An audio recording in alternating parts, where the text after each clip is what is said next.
It's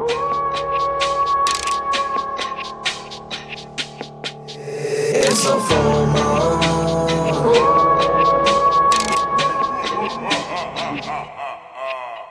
I came on the mic just to murder beats, and now I'm ludicrous to disturb the peace. And now I look at rappers like a herd of sheep, and when I look around I get the thirst to eat. Throw rhymes like knives to the first to bleed. Speak under your breath if you heard of me. Nobody burning me, I've been born. What's good, everybody, and welcome to Body Bag Podcast. I'm Chris Thomas, and with me as always, Broke Rider Dave. How we doing, everybody? You know, Dave might like all of this newfangled horror stuff like Cabin in the Woods, your Nightmare on Elm Street, your Wishmasters, but leave it to me, Chris Thomas, to add a little sophistication with some classic black and white cinema. Why don't we take a little trip back in time to the year 1960? Eight. Yeah. With your sophistication. 1968 with the classic Night of the Living Dead. Yes, let's do that. By the godfather of zombie movies himself, George Romero. Even though zombies isn't mentioned in the movie at all. Nope, it's ghouls. Ghouls, yeah. Ghouls is the technical term. Yeah. But before we get into some of that, before we go to the past, let's look to the future for a couple of minutes first. Okay. Stuff that's to be expected this upcoming year. We're recording this a month before Halloween, but this should be our Halloween October episode, if I'm not mistaken. Yeah, it should be coming out in October. Yeah, this is going to be our October episode. So. Yeah, beginning of October, yeah. And then we have one more after that, just to kind of, so we can have a little bit more horror to look forward to after Halloween. But we'll get into that a little bit later. You know, it kind of works out because what better way for individual horror movie review for Halloween than the classic Night of the Living Dead? Classic zombie movie. But, like I said, before we get to that, as of right now, why don't we talk about some of the movies that are coming out soon that we're looking forward to? Okay. I got 4 listed right here, just in front of me right now, but you can have some honorable mentions after I do these 4 lists real quick. Okay. All right, so first one, Has Your Girl, Wednesday, the Wednesday Netflix. Is it Netflix? It's a show, not a movie, right? Yeah, Wednesday, it's the Addams Family show coming out on Netflix. Yeah. I believe it'll be out by the time this airs. So, yeah, but Your Girl, Jenna Ortega. Yeah. Which is funny because I was, I didn't know. I know Jenna Ortega, mostly by name. Yeah. And because you have talked about her a couple of times. Yeah. But, like, she wasn't one that I could, like, point out if you, like, showed her to me. I'm not as familiar with Jenna Ortega. Okay. And when I saw the trailer for Wednesday, and then I was like, oh, that's Jenna Ortega? She's playing Wednesday. Wednesday's supposed to be like 15 years old, but I know Jenna Ortega was in like Scream, and wasn't she also in X? Yeah. I was like, how old is Jenna Ortega? Because I know X is like a porno horror, so how old I think she's like 19 or 20, something like that. She is 19. Yeah. So I was like, oh, okay, so that's fine. Yeah. Because immediately I was like, X, that's a porno horror. What was how old is she? If she's playing Wednesday, I guess she's just getting in that looking like a little kid money while she can. Yeah. And you said it should be out when? It was coming out soon. I could double check, but I think it comes out in September. It says fourth quarter of 2022, so that's like September, October time frame. All right. So I know you're looking forward to that. Yeah, it should be good. I mean, I've never been huge on the Addams Family though, so I don't know. I've always liked the Addams Family with Christina Ricci playing Wednesday. Yeah, that was the one that I grew up with. It's interesting because they're revamping a lot of classic stuff because Munsters is also coming out by Rob Zombie, and I don't know how to feel about that. Me either. Just because, I mean, if I don't know if I would have preferred Rob Zombie to try to make a R-rated Munsters, but it feels weird seeing him try to do a PG Munsters. Yeah, like I don't see Rob Zombie doing PG at all. I mean, I saw the trailer. I don't know if you did. No. I did. I actually, this will be a good little thing real quick. Go ahead and look at the trailer real quick, and then I'm going to cut to your thoughts real quick. Pulling it up right now. Yeah. Okay. All right. right. So what did you think? It seems like it's gonna be really goofy. Yeah, just something seems a little off because I know the aesthetic. He's trying to make it look low budget, Yeah. but it doesn't Evidently, look like the right type of low budget. it's going straight to DVD. Do you know what I mean by that? I mean, Yeah. it looks low budget, but it doesn't look like it's the right type of low budget. Yeah. I think personally, when that it should have gone with the black and white aesthetic. I think that would have worked better. Possibly, yeah. But I don't know. But anyway, but I was gonna say that's coming out too, and so is another Addams Family type property. So they're doing a lot of throwbacks to old property now. But I mean, that's nothing, But nothing is this new. Munsters going straight to like DVD? Because on the trailer, it's like available on Blu-ray September 27th. Oh, so it's this. So it's technically this month. No, yeah. Well, the month next month. Yeah, Yeah, I don't know about that, but that's weird. another. But yeah, it doesn't seem like a Rob Zombie type film. I'll also say the same thing about Wednesday, the TV show. Just something seems a little off. I don't know why. It just does. This one's a Tim Burton project too, right? The Yes. Wednesday. Yeah. I don't know. I love Tim Burton, but the last movie of his that I liked was Sweeney Todd, and that was a while ago. I hadn't really been knocking it out of the park for me as of late. Yeah. But we'll see, I guess. Yeah, we'll see.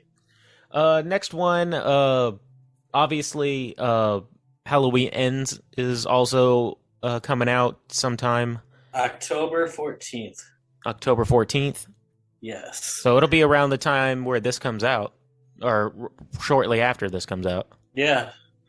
And I'm excited for this. Like, I am too. I'm, y'all know my feelings on the last one, Halloween Kills. It's a mixed feeling for me. exactly, it's a mixed feeling. Like, I enjoyed it, but some things I didn't enjoy. Which is funny because you were really defending it when we did our reviews for it. And Yeah. I was slowly going, yeah, but the more time passes, the more I keep thinking about it, and the more certain things that irritate me more. Yeah, but we reviewed it like what, a week after it came out. Yeah, Or it's and like the week shortly after it after- came yeah.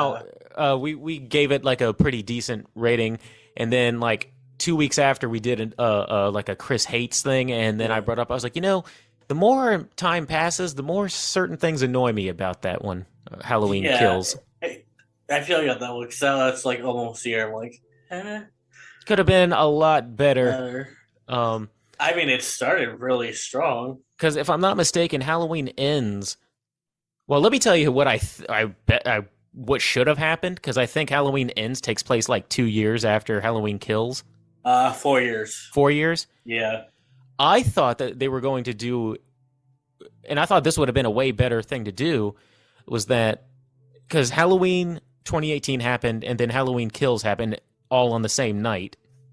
Yeah. I thought that Halloween Ends was going to pick up right after that, and then that would have made sense. Like all of this stuff happened on one Halloween night, Yeah. and then Halloween Ends would have been a greater title because it's like Halloween Ends. Basically, it's the end of this one long, horrible Halloween night. Yeah, I think they did that because there's such a long time in between shooting Kills and Ends because of the pandemic and everything. Uh-huh. And now the actress that plays granddaughter is now like 28, 29. Kind of Well, hard that to means that film they her would have as, like, been a in their. 15-year-old. They would have still. You wouldn't have changed that much look wise if you were already in your 20s, though. Yeah. If she was 24 when they were doing that, you wouldn't have looked too much. You wouldn't have like looked tons older, like if you were just a couple of years older. If you're already in your 20s, but Yeah. I think that would have been a way better thing to make it all All one in- long yeah. awful Halloween night, and then Halloween Ends would have been a more appropriate title. Yeah. But like I said, if they kill Laurie Strode off, I hope they do it a lot better than Resurrection. Yeah. Hope that we actually get to see her fighting Michael. But then again, you have to take into account that both of those characters. I mean, Michael makes sense, but Jamie Lee Curtis is a much older woman. I mean, you don't have to make her like a helpless old woman, but at the same time, she is older. You have to take that into account. You can't just have her going around throwing fisticuffs. Yeah. So I guess we'll see. I'm still looking forward to it. Yeah, we'll see how it goes. I mean, I'm excited for it because it's a Halloween movie. So. Next is Hellraiser. Okay, yeah. Have you been seeing much of this? I've been hearing rumors. I haven't watched any of the trailers yet. Like I've seen the. I only saw one teaser. I've seen like the look for the. Some people were like, of course, making a big deal because now Pinhead is female. I think she's either Pinhead is either now female, or I heard one person say a trans character, or I heard another person say it's female. A trans woman playing. Is it that Pinhead is now a trans person, or is it that is the thing that the character or the actor who's playing Pinhead is a trans person? Yeah, the actress that's playing Pinhead is a trans woman, I believe. Oh, so it wasn't saying that Pinhead, the character, was?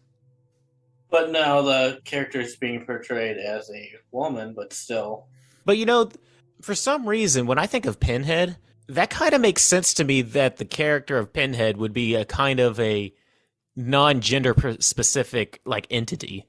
I don't know, because this is a world where there's Cenobites, demonic, like sadomasochistic, all leather bound. I don't know, for some reason I could foresee like Pinhead not having a specific gender for some reason. I believe like the source material for Pinhead was, but that it was just a non-gender specific entity. Yeah, something like that. Yeah. So, but the thing is now. Pinhead has already been given a backstory, though. So is this a revamp? We're like dismissing the previous movies because we already saw that Pinhead did have a backstory in which he was a man. Yeah, I'm not sure. I think that's the only way it would work, is if they would have to kind of dismiss what happened in the previous movies and just go, all right, this is, new Hellraiser Part 1. You know what I mean? Yeah. But so we're going to have to wait until October 7th when it's released. Okay. Well, I'll look forward to that. I mean, like I said, that's about the only thing I've been hearing people like kind of say about it, is some people have issues, but I mean, you'll have people have issues, with recasting, especially when it comes to LGBTQIA people, you know what I mean? But yeah, for some reason, I never really, or the fact that Pinhead being a non-gender specific entity just kind of made sense to me anyway. Yeah. So I saw the design. I dig the design. I think now we just have to hear the voice, because it's going to be hard to replace that Doug Bradley voice. But I guess we'll see. Yeah, we got to wait and see. I'm hoping for the best. Yeah, but already I do say that I like the design. So right. I think the design looks pretty cool. Yeah. Oh, definitely. Last one that I also wanted to bring up. I guess they're doing another Evil Dead Rise. Yes, Evil Dead Rise is coming out October 7th as well. I don't know too much about it. I just started hearing about it. I don't know if you know anything about it. It's centered around like two estranged sisters who are reconnecting. Does this have anything to do with the Bruce Campbell version or the rebooted version?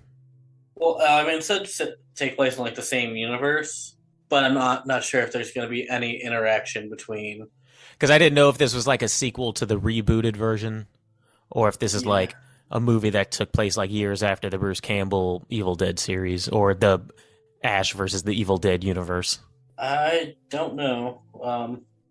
And that's all about, I have to say for that, I don't know.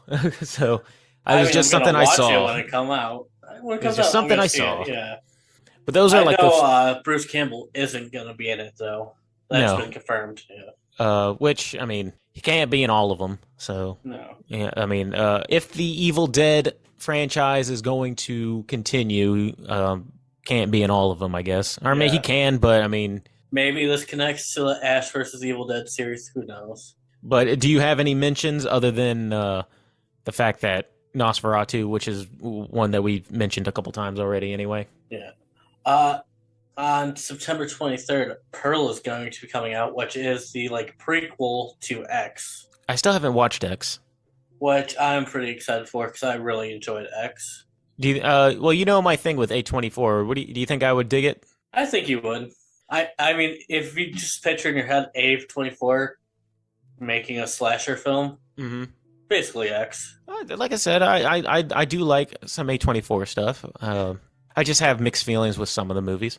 And then this one, I'm kind of excited for because now that the original director's no longer involved, I get behind Jeepers Creepers Reborn, also coming out in September. Jeepers Creepers is coming out with another one. Yeah. So I'm pretty excited for that. Yeah, it's been a while since I watched any kind of Jeepers Creepers product. Yeah. Those are just a couple. I just wanted to bring some attention, to stuff that's coming up soon before we jump into the year 1968. Which, now that I brought it up, why don't we go ahead and get into the movie of this particular episode? All right. So, Night of the Living Dead. I think Night of the Living Dead probably falls under the category for a lot of people. Everybody knows Night of the Living Dead is a classic. Yeah, absolutely. Everybody knows Night of the Living Dead is like the grandfather of zombie movies. Yeah. But I don't know if necessarily all people have actually gone out of their way to see it. I've seen it before, but it had to be at least 15 years ago. I'm willing to bet that Night of the Living Dead is kind of like Citizen Kane or Casablanca. Like, if you consider yourself a movie buff, you'll know movies like Casablanca or Citizen Kane, but maybe a lot of people, a lot of reviewers probably hadn't even gone out of their way to see it. I've seen Citizen Kane. I've never seen Casablanca. Even though people know, Casablanca, is a classic, and Humphrey Bogart, that movie's a classic. Have you seen it? No. But it's still. I think that Night of the Living Dead probably falls under that category. Yeah.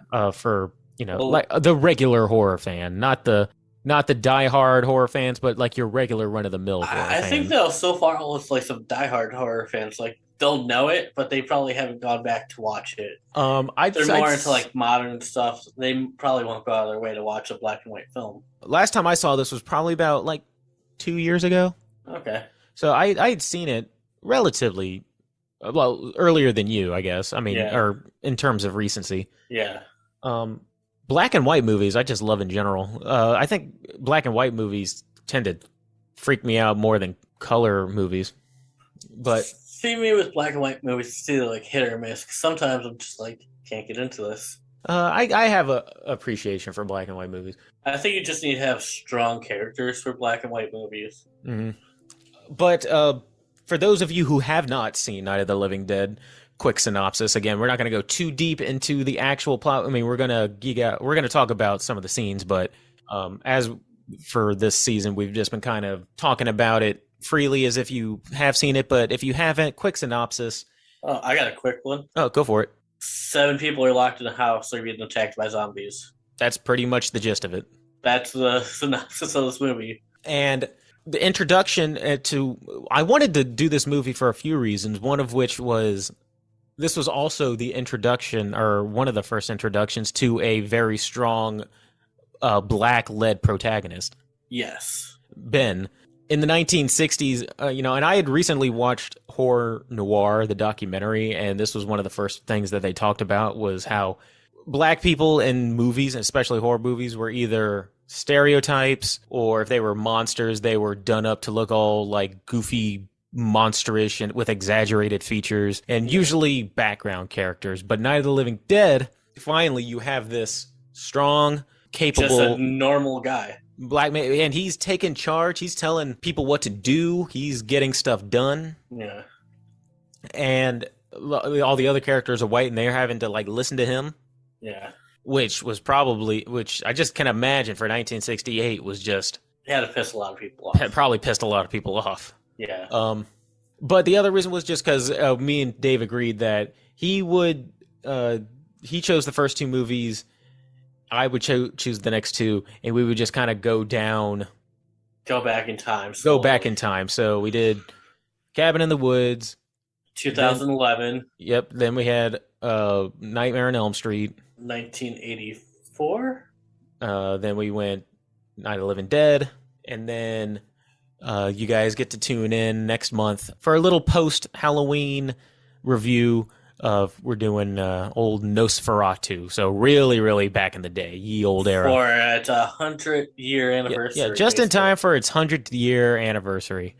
Well, I mean, yeah, because that came out in 1922. Yeah, so.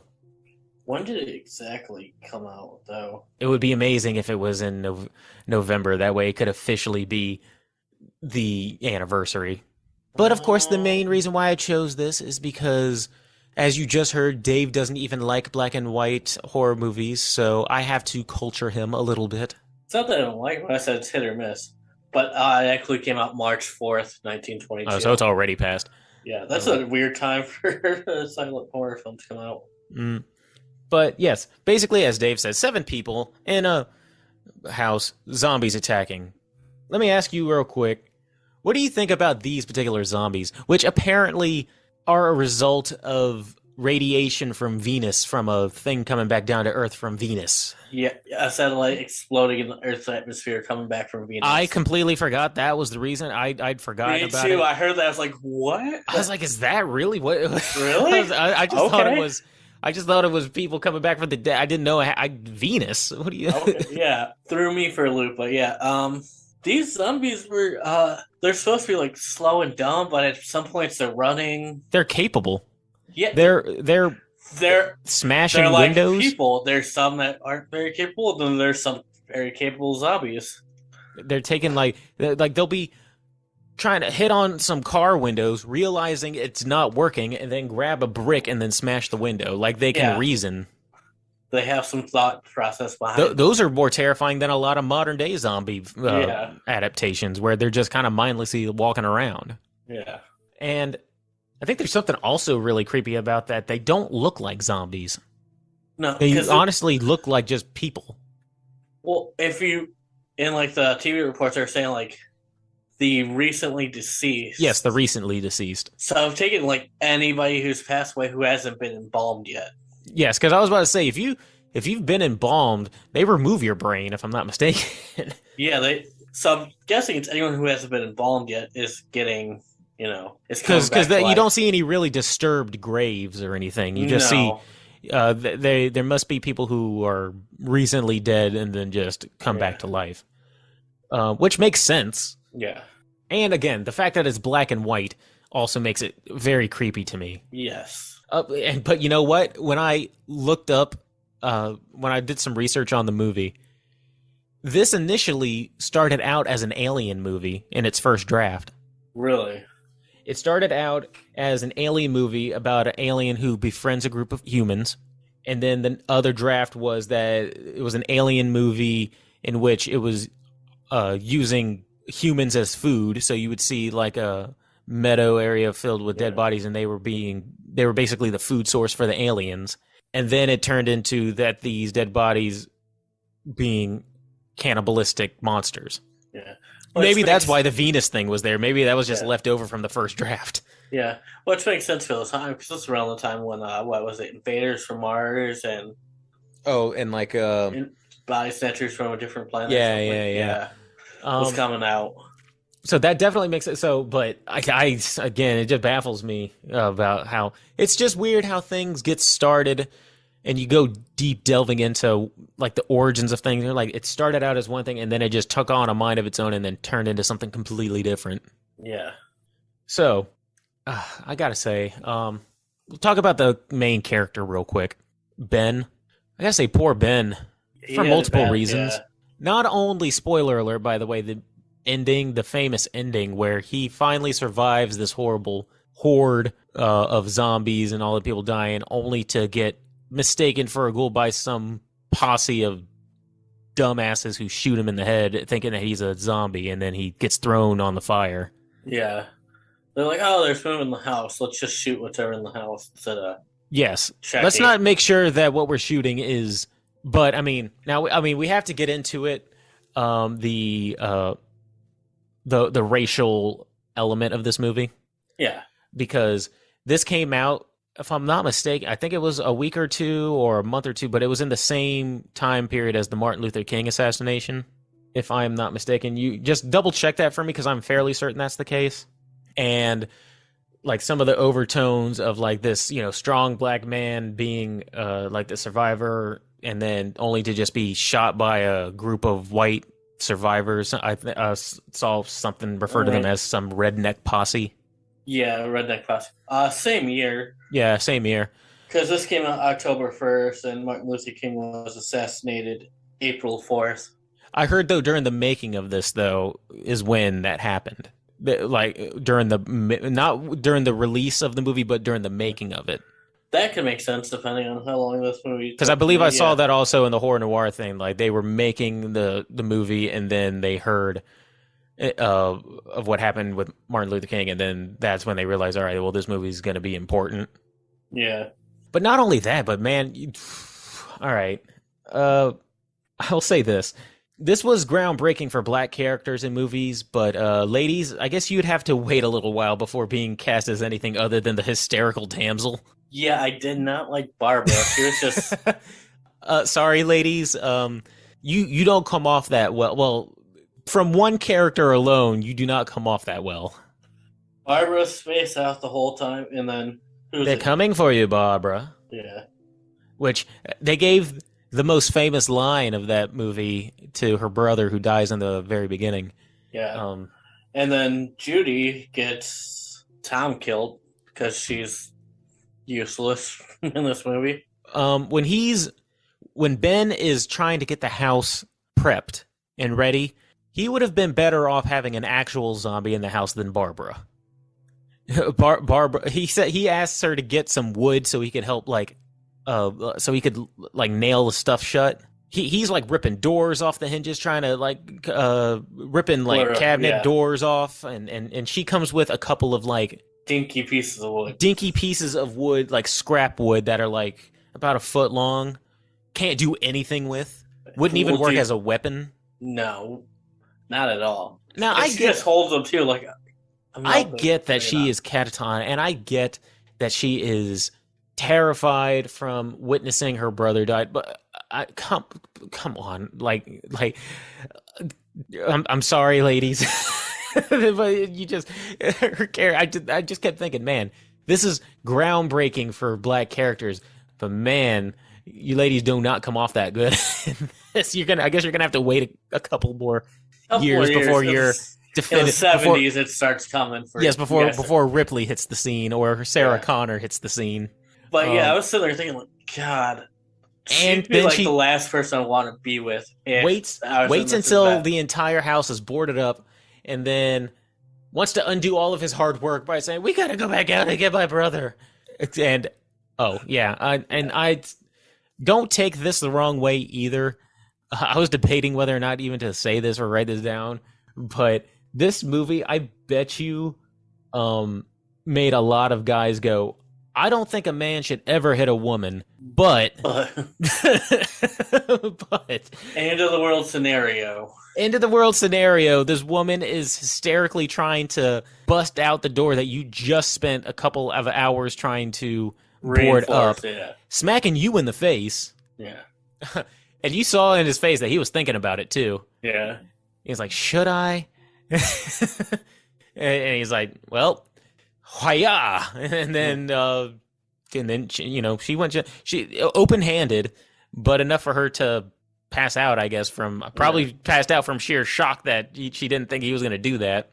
Yeah.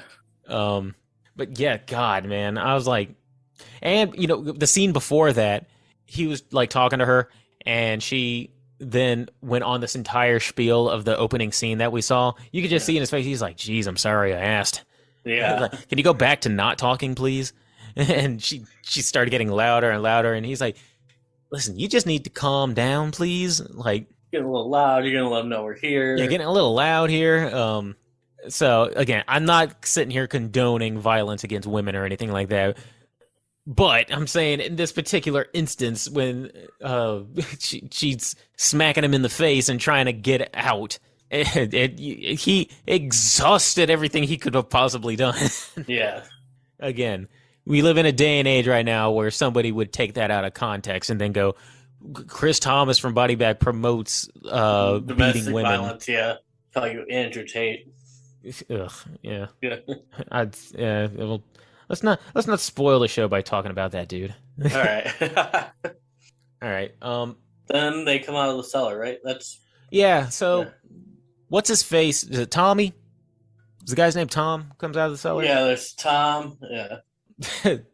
Just immediately, like, asshole. Just immediate as soon as he comes out the cellar. No, you're thinking about Harry Cooper. He was the asshole. Tom was the Harry, one who was saying, helpful, "Hey, I can drive the truck or whatever, or I can get the gas." All right, no, so not Tommy, but the Harry guy.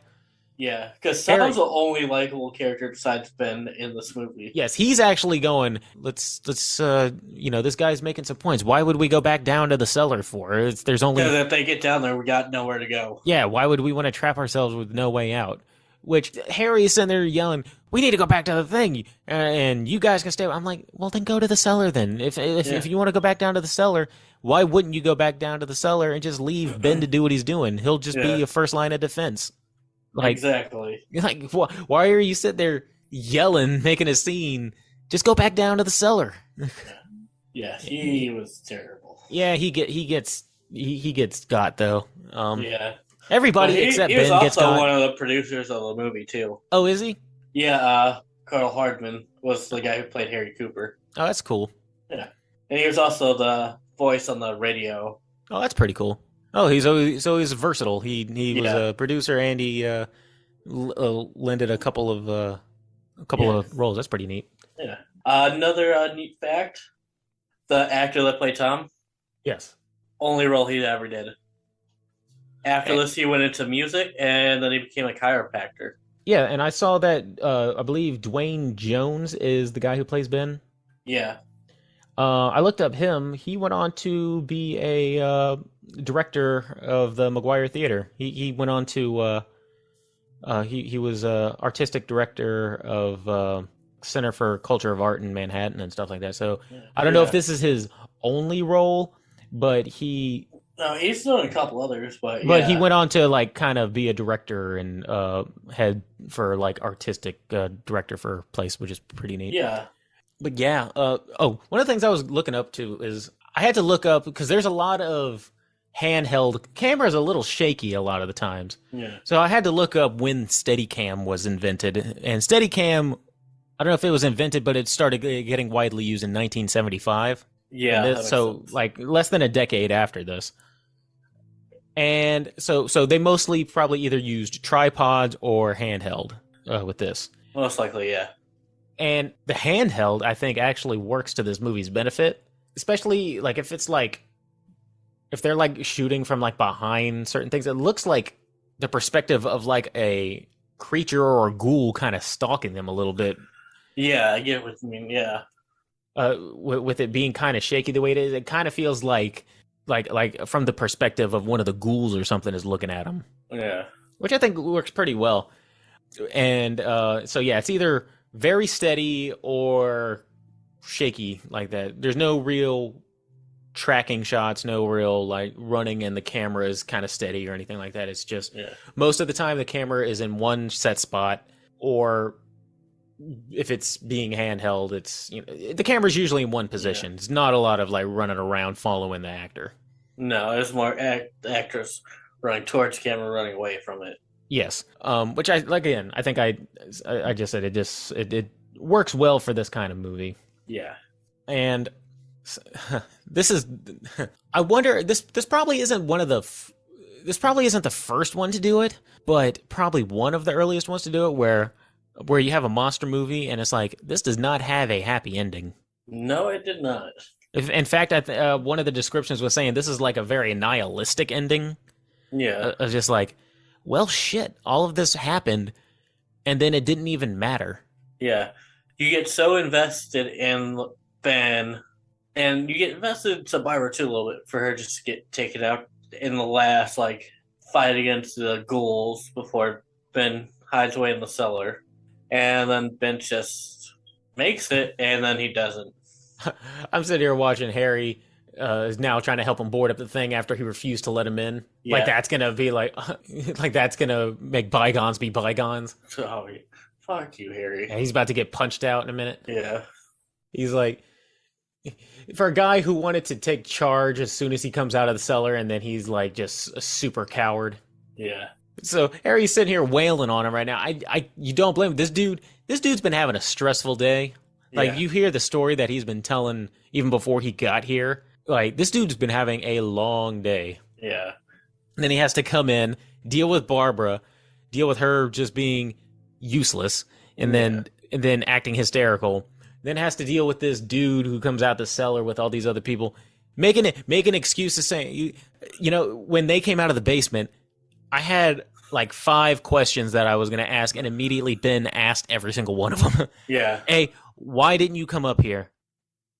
2, wait a second. You just said that you didn't hear this woman screaming, yet you heard all this banging. So which was it? Did you hear us or not? Yeah. 3, you know we could have used some help up here. Why didn't you come up here and help if you knew somebody was up here? 3, so are you saying that or 4 rather, if you heard woman screaming, you would have just let her die? But Ben asked every single one of those questions in like quick succession, and I was like, "Oh, good job, Ben. Good. You ought to be a movie reviewer."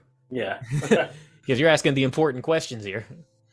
But yeah, the ending you get invested with all these characters, and then again, I don't know. I don't know if I just like happy endings or anything like that. I mean, I can get into a movie that has a sad ending or something like that. See, I enjoy like bad endings are kind of like my jam in movies, so I'm like, okay. What bad is in like ends badly for the character? Yeah, like I can get behind that, especially if it kind of has a meaning to it. It took me a while to get over like the Mist ending, like we had talked about. This one is sad. Yeah. And at the time, you think, man, that actually makes sense, though, especially when you read up like the quote unquote redneck posse and stuff like that. Like because in 1968 they were probably saw like, oh, that guy's black. Definitely and cool. you know, when you hear like redneck posse, especially in 1968, you would automatically think, you know, even if they knew he was not a ghoul, they probably would have killed him anyway. Yeah, because it was, you know, because now it's like it's 1968, which was a horribly racist time, and now it's kind of like the Wild West now with everybody killing each other in the streets. Yeah. I mean, you could have just done that and just said, "Oh, he was a zombie." You know what I mean? Because they're burning the bodies, so it's not like they're going to test the bodies to make sure each one was a zombie or not. Yeah. So, like I said, when you hear the term "redneck posse" like that, you would think, "Oh, you know, he probably wouldn't have ended well anyway, even if they knew." Yeah. So, it's just like, damn. But you know, I'm glad I chose this movie though. Yeah. It's I don't know why, but just black and white movies, there's just something scary about them to me, more so than anything with color, really. Just something about that old aesthetic, just especially if you're like alone in the house, it's nighttime, and just having an old black and white horror movie playing is just something that just kind of gets me in the mood, where it's just like, you know, I just feel I'm kind of creeped out right now. I get what you mean, yeah. Maybe it's just because, you know, for me, I'm always going to take practical over CG anyway. Yeah. Maybe it's just there's something real about, you know what I mean? Yeah, I get what you mean, yeah. Why don't we go ahead and go to kills of the movie? Kills of the movie. I'm going to go we'll go with Barbara's death. Barbara? Yeah, because she finally got over like her catatonic stage. She was finally starting to fight back. Mm-hmm. Boom, sees her brother dead. This movie's just filled with like, oh, there's hope. Nope. Yeah. Which is probably why my death is is Ben's. Just because that was the meaning behind it. Just like hits home. Yeah. You know, like you just see. You know, everything that he went through, and then when that happens, you just go, "Oh!" It is like a heartbreaking death. Like it's kind of like the end of The Departed. Yeah. When Leo DiCaprio gets shot in the head. All this stuff happened, and you're like, oh, they're finally going to, triumph after all of this bullshit. Yeah. And then, nope. And you're just sitting there going, oh. I'm not gonna lie, I forgot that's how this movie ended until that's Ben. Like, if I did a top 10 poor bastards, Ben would definitely be on mine. Yeah. Just because you just hate to see, again. If I watched this movie a month earlier, he definitely ended up on my list. You just watch all of this stuff, and then it's like you've been with him since it started. You're like, you were there when all the bullshit happened. You were there even when Harry like almost killed him by not letting him in. Yeah. He narrowly escaped death a couple of times already, plus all the stuff that he had said that happened before. Yeah. And then you go, all right, finally, rescue. And then just to be killed in just such a shitty way. Yeah. Oh, movement in the house, shoot it. Yes. Oh, that's a good shot. Aren't you guys supposed to be the rescue posse? Yeah. And you're just going to shoot anything that moves? Yeah. The people that need rescue, you're shooting? Okay. You just see movement in the house. You know that these things don't talk. Like, be like, hey, yell out if you're people. You know what I mean? Yeah. If you're alive, say you're alive. Yeah. I'm alive. You're a posse. Like, if a zombie's in the house, you have, like, 24 people. You'll be fine. Yeah. All right. So, we're going to go to ratings. Now, ratings is kind of hard when it comes to, like, older movies. Yeah. Because from a technical level, you kind of have to be like, all right, this was the 1960s. You got to grade it on, like, when it was made. You have to, yeah. And it's going to be even harder when we do Nosferatu. Yeah. Because it's going to be like, all right, but this is the silent era. How am I supposed to, like, judge it on a technical level? Well, I'm looking at it as this is a movie with a $125,000 budget that made, and got $30 million back. Yeah, $30 million. So obviously, for its time, it was well made. So I don't know $100,000 if that would have been considered low budget for 1960s, or if that would have been like an average budget for a movie. Yeah, but I do like hearing about movies that don't cost a lot of, or that didn't cost a lot of money in terms of like millions of dollars and get a ton of return. I do love those kind of stories. So I've already said that I think that the handheld thing like lends itself well to the type of movie it is. Yeah. I said the black and white. I'm always a fan of. So Planet of the Apes came out in 1968. Okay. And it had a budget of $5.8 million. Planet of the Apes? Yeah. But you kind of got to take into account that that probably had a lot more, like... So I'm just comparing, like... Oh, I know. Current movies from 1968 to see how much they were to make. Rosemary's Baby had a budget of $3.2 million. Rosemary's Baby. Yeah. So Night of the Living Dead was a little bit of a lower budget film for 1968. Yeah, because you figured Rosemary's Baby... didn't really probably cost a lot to make. I mean, it was all in an apartment. Yeah.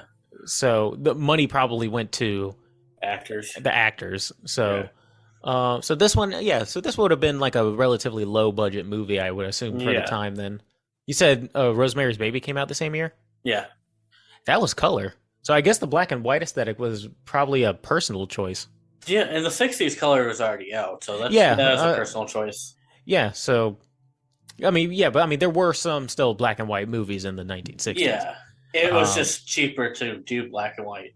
Yeah, because I didn't think about that until just now. Because sometimes I forget the year that we're talking about. Yeah. So when I hear 1960s, I'm like, oh, of course it's black and white. But I'm like, yeah, but it was 68, so he would have had the option to do color. Yeah. But yeah, I do think that again. So yeah, it's definitely going to be in the 20s. Yeah. For me, I'd say probably about 26. That's exactly what I was going to put it at. Yeah, because like I enjoyed it, but it's not a movie I'm going to go out of my way to rewatch every so often, like I would a movie that's in 28 or 29. I'll say 26, 27. It's one of those movies that I would like to watch once in a while so I can appreciate it. Yeah. Maybe we put it on every October, like yearly. Yeah, Maybe, yeah. like when you have a horror movie countdown. Yes.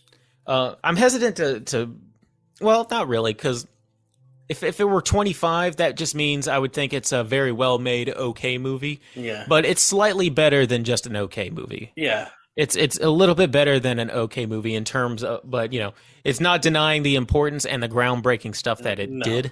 It's a very well made movie. It's a very well made movie, but good movie. It is a good movie, but again, just one that I would probably watch maybe once a year.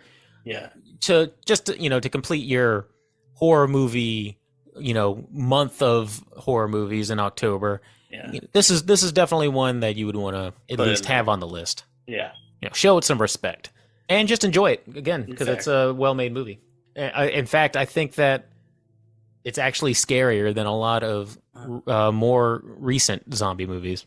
Did you ever watch the 1990 remake? Night of the Living Dead? Yeah. I don't think so. I think the next one that I would have watched after this, like in terms of timeline, would have been Dawn of the Dead with Ken Foray. That one's directed by Tom Savini. Mm-hmm. Yeah. And see, like I kind of remember having the 1990 remake of VHS, but I don't remember if I ever actually seen it. Is it worth watching?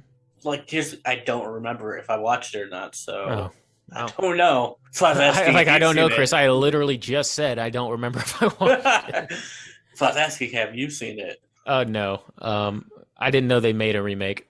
One other interesting thing I just kind of found out. Yeah. The original Night of the Living Dead. Yeah. If you're looking where to find it at, I watched on Shudder. Oh. So, Chris, but if you go to Wikipedia and you go down to the plot page, it goes to the franchise. You click down on that, you can watch the movie on Wikipedia. Is that what that link was? Because I went to Wikipedia to look up one of the to look up one or two things, and then I saw like a clip thing. That was the actual video. The actual movie, yeah. I watched it on Amazon. You can watch it for free. So that's 3 places right there if you want to watch it. Yeah. You can watch it for free on Amazon. You can watch it on Shudder, and you can watch it on the Wikipedia page, which is really cool. Yeah, that threw me off. I was like, is this actually it? And I clicked on it. I was like, oh, it is. I'm glad it was free on Amazon because if I had heard that and if I had ended up paying for it and then found out that it was free on Wikipedia, I'd have been pissed. But then again, I was a little upset that I watched this. I was kind of like, I was a little disappointed that it didn't have ads. Oh, yeah. I wonder if it would have added to it. This movie, I could go without the ads. If we're watching a bad movie... Well, I watched The Descent and it had ads. That's true. Yeah, same here. But yeah, I think 3 movies that we have watched with ads. That was Wishmaster, Fear.com, and The Descent. The Descent, which definitely enhanced the experience. Just because the odd ad placements.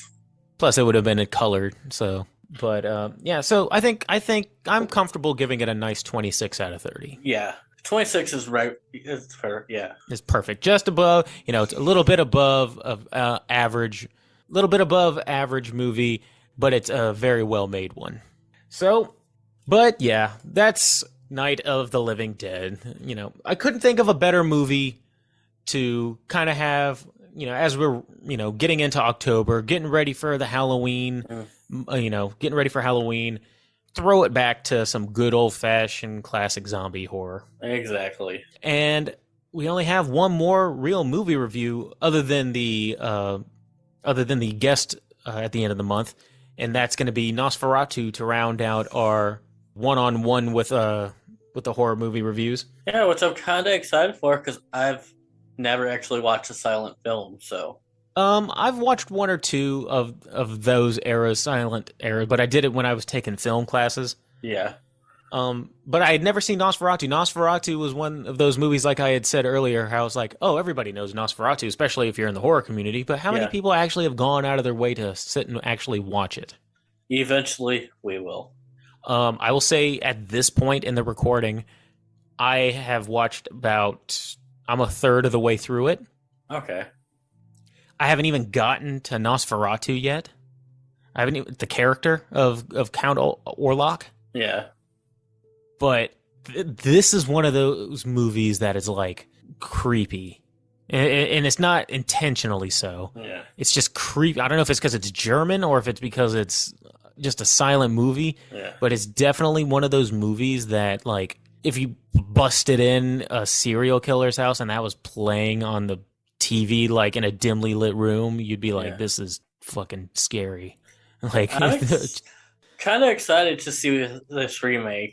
I don't know when it's coming out. even the characters that aren't the villains or horror characters just kind of have a creepy aesthetic to them. Okay, yeah. And not intentionally so. They're like over the top acting, but it's creepy. So you'll have to let me know when you're watching that. Okay. But that is treats for next month. But in the meantime, thank you as always to our followers both on Instagram, Twitter, and those who go out of their way to download us on Spotify, Apple Podcasts, and what have you. At this point, I know we're getting close to 1,000 followers on Instagram, so hopefully by the time this drops, maybe we'll hit that. And if so, thank you to all of them, every one of you guys who made that possible. Thank you guys. You guys really appreciate it. Yeah, I talk to a few of you sometimes in the comments, and you guys, everyone who most of the time, you guys are pretty cool. We love getting the feedback, so. Yeah, I love like chatting with other horror enthusiasts. Yeah. And but thank you for listening to this one, and hope to see you in the future. And as always, I've been Chris Thomas. Broke Rider Dave. Thank you guys. Have a good week, everybody. Hey, everybody. Thanks for listening to Body Bag Podcast. Be sure to like and subscribe and leave us a comment as to what you'd like to hear us review, or any horror movie topics you'd like to hear us rant and rave about. And while you're at it, you can find us on Twitter at BodyBagPod and on Instagram at BodyBagPodcast. Thanks, and we'll see you next time.